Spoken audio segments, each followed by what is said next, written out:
Iran இதற்கு ஒப்புக்கொள்ளவில்லை என்று சொன்னால் அந்த தாக்குதல்கள் மிக கடுமையாக இருக்கும் என்பதுதான் அவருடைய எச்சரிக்கையாக இருக்கக்கூடிய நேரத்தில் ஈரான் நேற்றே நாங்கள் அதை ஒப்புக்கொள்ள மாட்டோம், அப்படி எங்கள் மீது நரகத்தின் வாசல்கள் திறக்கப்பட்டால் நாங்களும் உங்கள் மீது நரகத்தின் வாசல்களை திறந்து விடுவோம், அந்த அளவுக்கு உக்கிரமான தாக்குதல்களை நடத்துவோம் என்று சொல்லியிருந்தார்.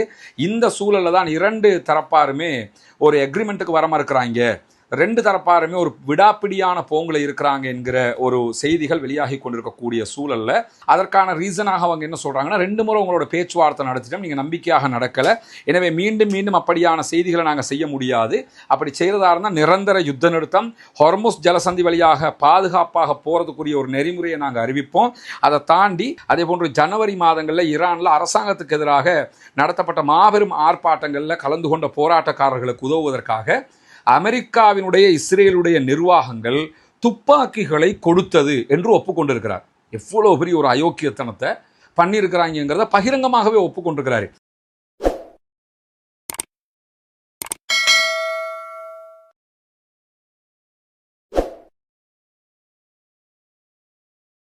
அன்றுக்கினிய சகோதர சகோதரிகளே, நம் அனைவர் மீதும் ஏக இறைவனுடைய அமைதியும் கருணையும் உண்டாகட்டுமாக என்கிற உயரிய பிரார்த்தனைகளோடு பாலஸ்தீனம் மீதான இஸ்ரேலிய ஆக்கிரமிப்பு இராணுவத்தினுடைய 2 ஆண்டுகால யுத்தங்கள் முடிவுக்கு வந்து இன்றோடு 178வது நாட்களை நாம் தாண்டி கொண்டிருக்கக்கூடிய இந்த சூழல்ல தொடர்ச்சியாக மத்திய கிழக்குல ஈரானை இலக்கு வைத்த மிக உக்கிரமான தாக்குதல்களை அமெரிக்க இஸ்ரேலிய ஆக்கிரமிப்பு இராணுவம் நடத்தி வருவது நமக்கெல்லாம் தெரியும். இந்த உக்கிரமான யுத்த சூழல்ல அமெரிக்காவும் இஸ்ரேலும் ஈரானுடைய உள்கட்டமைப்புகளை நோக்கி மிக பாரிய தாக்குதல்களை கடுமையாக தற்போது நடத்த ஆரம்பித்திருக்கிறார்கள்.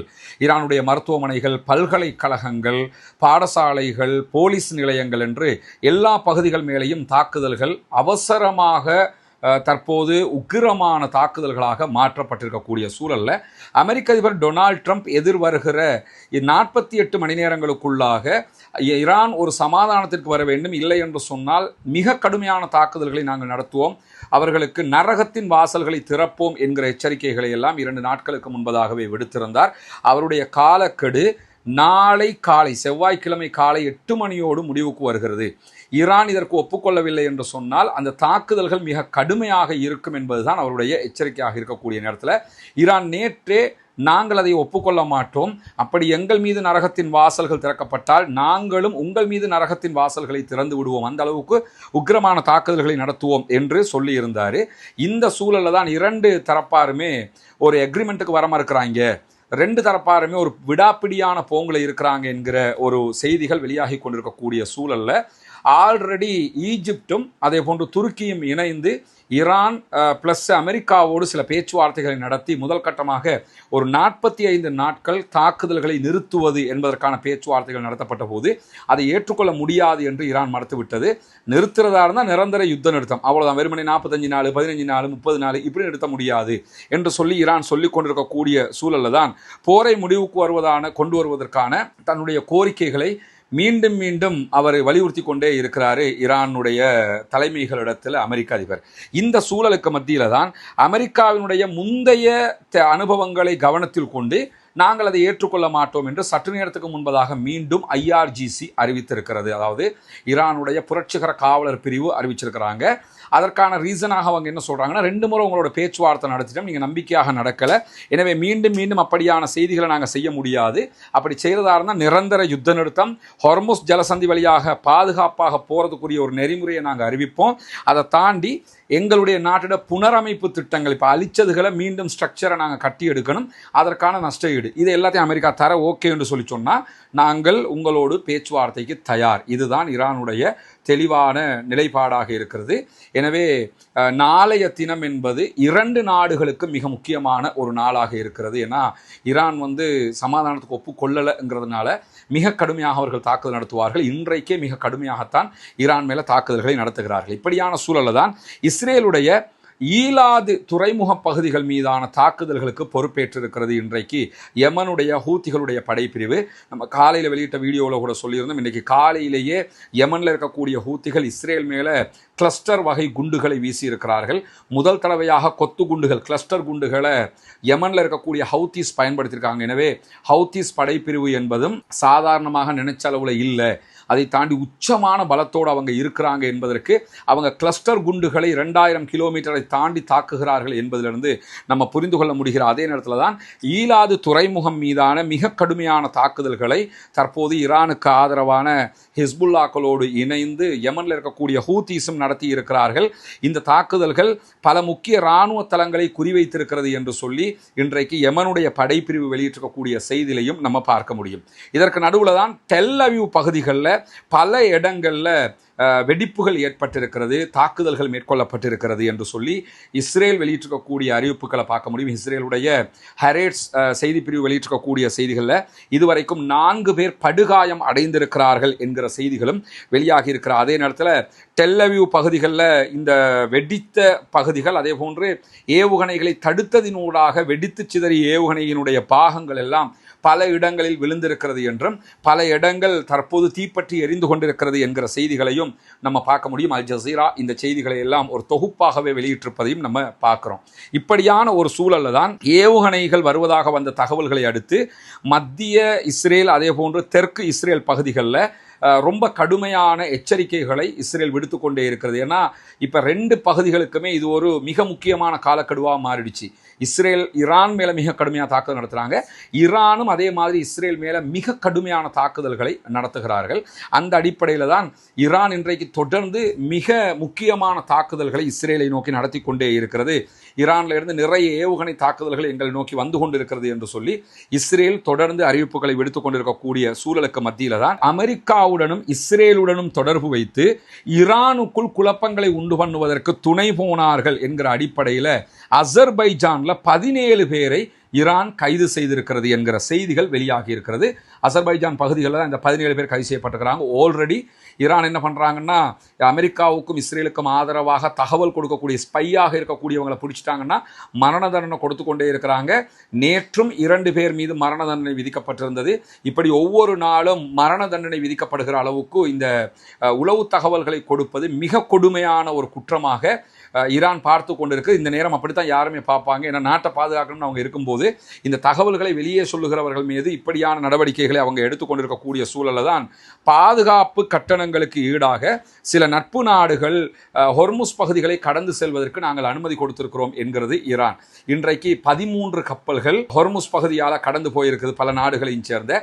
இந்த 13 கப்பல்களும் பாதுகாப்பு கட்டணம் என்கிற பேரில் பணம் செலுத்திட்டு தான் போயிருக்கிறாங்க ஈரானுக்கு. குறிப்பாக ஒரு கப்பல் போகணும்னா $2 மில்லியன் அமெரிக்க அவங்க செலுத்தணும் அப்படின்னு சொல்லியிருக்கிறாங்க. அந்த அடிப்படையில் $2 மில்லியன் அமெரிக்க செலுத்திட்டு இந்த கப்பல்கள் அந்த பகுதிகளில் இருந்து போயிருக்கிறது என்கிற செய்திகள் வெளியாகி இருக்கிற அதே நேரம் அமெரிக்க அதிபர் டொனால்ட் ட்ரம்ப் இன்றைக்கு இன்னும் ஒரு முக்கியமான செய்தியை சொல்லியிருக்கிறாரு. அது என்ன செய்தின்னா, ஈரானுக்குள்ள ஜனவரி மாதம் எல்லாம் கடுமையான போராட்டங்கள் நடந்தது நமக்கு தெரியும். ஈரான் அந்த போராட்டங்களை மிக கடுமையாக அடக்கியும் விட்டது. அந்த போராட்டங்களின் போது போராட்டக்காரர்கள் ஆயுதங்களை கொண்டு வந்து போலீசார் மேலே துப்பாக்கி சூடு எல்லாம் நடத்தி இருந்தாங்க. அது தொடர்பாக இன்றைக்கு கருத்து வெளியிட்டிருக்கக்கூடிய அமெரிக்க அதிபர் டொனால்ட் ட்ரம்ப் என்ன சொல்றாருன்னா, டிசம்பர் அதே போன்று ஜனவரி மாதங்களில் ஈரானில் அரசாங்கத்துக்கு எதிராக நடத்தப்பட்ட மாபெரும் ஆர்ப்பாட்டங்களில் கலந்து கொண்ட போராட்டக்காரர்களுக்கு உதவுவதற்காக அமெரிக்காவினுடைய இஸ்ரேலுடைய நிர்வாகங்கள் துப்பாக்கிகளை கொடுத்தது என்று ஒப்புக்கொண்டிருக்கிறார். எவ்வளவு பெரிய ஒரு அயோக்கியத்தனத்தை பண்ணியிருக்கிறாங்கிறத பகிரங்கமாகவே ஒப்புக்கொண்டிருக்கிறாரு. அமெரிக்காவும் இஸ்ரேலும் இணைந்து ஈரானுக்குள்ள பொதுமக்களுடைய கையில் ஆயுதங்களை சப்ளை பண்ணினாங்க. நீங்கள் போலீஸுக்கு தாக்குங்க, மற்ற இடத்துக்கு தாக்குங்க, அரசாங்கத்தை கலப்ஸ் பண்ணுங்க, இதெல்லாம் ட்ரை பண்ணி பார்த்துட்டு முடியாமல் தான் யுத்தத்துக்கு வந்திருக்கிறாங்கன்னு புரிஞ்சுக்கிறங்க. அப்போ ஆயுதங்களை ஈரானுக்குள்ளே இருக்கக்கூடிய அரசாங்கத்திற்கு எதிரானவர்களுக்கு ஆயுதம் கொடுத்து மக்களை திருப்பி எடுப்பதற்கான இந்த வேலைகளையும் அவர்கள் பார்த்திருக்கிறார்கள் என்கிற செய்திகள் இன்றைக்கு வெளிப்படையாகவே வெளியாகி இருக்கிறது. அமெரிக்க அதிபரே இது உளறி கொட்டியிருக்கிறாருங்கிற செய்திகளையும் நம்ம பார்க்க முடிகிற அதே நேரத்தில் தான் இன்றைக்கு வெளியாகி இருக்கக்கூடிய இன்னும் ஒரு மிக முக்கியமான செய்தி என்னென்னு கேட்டால், இன்றைக்கு ஈரான் இஸ்ரேல் மேலே மிக மிக உச்சமான தாக்குதல்களை நடத்துகிறது. குறிப்பாக இஸ்ரேலுக்கு சொந்தமான SDN-7 என்கிற கொள்கலன் கப்பல் இன்றைக்கு ஈரானுடைய குரூஸ் ஏவுகணை தாக்குதல் மூலமாக துல்லியமாக அளிக்கப்பட்டிருக்கிறது. இது பெட்ரோல் டீசல் ஏற்றிக்கிட்டு போகிற கொள்கலன் கப்பல். இது அந்த கப்பல் மேலே தான் அட்டாக் பண்ணியிருக்கிறாங்க. SDN-7 என்கிற ஒரு மாபெரும் கப்பல், டேங்கர் கப்பல். அந்த கப்பலை இன்றைக்கு அழிச்சிருக்கிறாங்க. அதே மாதிரி ஹைஃபா பகுதிகளில் மிக கடுமையான தாக்குதல்களை நடத்தி இருக்கிறார்கள். ஒரு பக்கம் யமனில் இருக்கிற ஹூத்திஸ் அடிக்கிறாங்க, மறுபக்கம் ஹிஸ்புல்லா அட்டாக் பண்ணுறாங்க. அதற்கு மேலதிகமாக எப்பொழுதும் போலவே ஈரான் இன்றைக்கு ஹைஃபா மேலே தாக்குதல்கள் நடத்தி இருக்கிறது. பீர்ஷேபாவில் இருக்கக்கூடிய இஸ்ரேலுடைய ரசாயன நிறுவனங்கள், அதே போன்று தொழிற்சாலைகள் மேலே தாக்குதல்களை நடத்தி இருக்கிறது. அதே போன்று பெட்டாடிகா என்கிற பகுதிகளில் இருக்கக்கூடிய இஸ்ரேலுடைய படைகள் ஒன்று கூடக்கூடிய இடம், அந்த இடத்தின் மேலே தாக்குதல் நடத்தியிருக்கு. இதுக்கு மேலதிகமாக இன்னைக்கு அவங்க செஞ்சிருக்கக்கூடிய ஒரு ஹைலைட்டடான விஷயம் என்னன்னு கேட்டால், 5000க்கு மேற்பட்ட ஃபோர்ஸஸை சுமந்துக்கிட்டு போகக்கூடிய கடற்படை வீரர்களை எடுத்துக்கொண்டு செல்லக்கூடிய அமெரிக்காவினுடைய LHA-7 என்கிற நீர்நில ஹெலிகாப்டர் தாங்கி கப்பல். இது ஒரு கப்பல், அதாவது LHA-7ங்கிறது அமெரிக்காவினுடைய ஹெலிகாப்டர் தாங்கி கப்பல். இந்த ஹெலிகாப்டர்கள் கடல்லையும் உளவு பணிகள் தாக்குதல்களை மேற்கொள்ளும், அதே மாதிரி தரையிலையும் மேற்கொள்ளும். இந்த ஹெலிகாப்டர்களை சுமந்துக்கிட்டு போகிறதுக்குண்டே இப்படி ஒரு கப்பலை அவங்க வச்சிருக்கிறாங்க. அந்த கப்பல் மேலே மிக கடுமையான தாக்குதல்களை இன்றைக்கு ஈரான் நடத்தியது மட்டுமல்லாமல், இந்த தாக்குதலுக்கு உள்ளாகிய குறித்த கப்பல் இந்திய பெருங்கடலுக்கே பின்வாங்கியிருக்கிறாங்க. இருந்த இடத்துல இருந்து பல 1000 கிலோமீட்டருக்கு ரிட்டர்ன் போகிற அளவுக்கு கடுமையான தாக்குதல்கள் இன்றைக்கு நடத்தி இருக்கிறது என்று சொல்லி ஈரானுடைய உயரடுக்கு பாதுகாப்பு பிரிவாக இருக்கக்கூடிய IRGC வெளியிட்டிருக்கக்கூடிய அறிவிப்பில் நம்ம பார்க்க முடியும். இந்த தாக்குதல்கள் எல்லாம் வரலாற்றிலேயே இடம் பிடிக்கிற அளவுக்கு ஈரான் இஸ்ரேல் மேலே மிக கடுமையாக நடத்தக்கூடிய தாக்குதல்களாக இருக்கக்கூடிய சூழலில் அமெரிக்காவும் இஸ்ரேலும் தாக்குதல்களை தீவிரப்படுத்தினால் ஹொர்முஸ் ஜலசந்திக்கு அப்பாலையும் கப்பல் போக்குவரத்து பெரும் பாதிப்பை ஏற்படுத்துகிற அளவுக்கு ஆபத்தை நாங்கள் உண்டாக்குவோம் என்று சொல்லி இன்றைக்கு சற்று நேரத்துக்கு முன்பதாக ஈரான் மேலும் ஒரு அறிவிப்பை விடுத்திருக்கிறது. அதாவது நாளைய தினம் அமெரிக்க அதிபர் டொனால்ட் ட்ரம்ப் சொன்னது மாதிரியே ஈரான் மேலே தாக்குதல்களை நடத்துவாராக இருந்தால் ஈரானுடைய IRGC செய்ய போகிற விஷயம் என்னங்கிறது இன்றைக்கே தெரிய வந்துருச்சு. அவங்க ஹொர்முஸை மட்டும் இல்லை, அடுத்ததாக யமனில் இருக்கக்கூடிய பாபல் மந்தபை மூட போகிறாங்க. பாபல் மந்தபை மூடினாங்கன்னா ரெட் சீல எந்த கப்பலும் போக முடியாது. எனவே உலகம் ஆல்ரெடி 90% ஸ்தம்பிச்சு போய் நிற்குது. அடுத்ததாக 100% ஸ்தம்பிச்சு போகிற அளவுக்கு உண்டான வேலையை செய்ய போகிறாங்க. ஹொர்முஸுக்கு அடுத்ததாக பாபல் மந்தபும் பட போகிறது. பிரச்சனையை டொனால்ட் ட்ரம்ப் தீர்த்து வைப்பார்னு பார்த்தா இன்னும் அதிகப்படுத்தி கொண்டே இருக்கிறார் என்பதையும் நம்ம தொடர்ந்து பார்க்க முடிகிறது. எனவே தொடர்ந்தும் இணைந்திருங்கள். ரஸ்மின் மைசி நியூஸ் மற்றும் ரஸ்மின் டாக்ஸ் ஆகிய 2 சேனல்களோடு உடனுக்குடன் இந்த செய்திகளை உங்களுக்கு கொண்டு வந்து தருவதற்கு தயாராக இருக்கிறோம். உண்மை செய்திகளை நாம் தெளிவாக புரிந்து கொள்ள வேண்டும் என்பதற்காகத்தான் இந்த செய்திகள் உங்களுக்கு கொண்டு வந்து தரப்படுகிறது. எனவே ஆக்கிரமிப்புகள் ஓய வேண்டும், ஆக்கிரமிப்பாளர்கள் ஓய வேண்டும், ஆக்கிரமிப்புகள் நிறுத்தப்பட்டு ஈரான் மீதான அப்பாவிகள் மீதான தாக்குதல்கள் நிறுத்தப்பட்டு முழு மத்திய கிழக்கிலும் அமைதி திரும்ப வேண்டும்.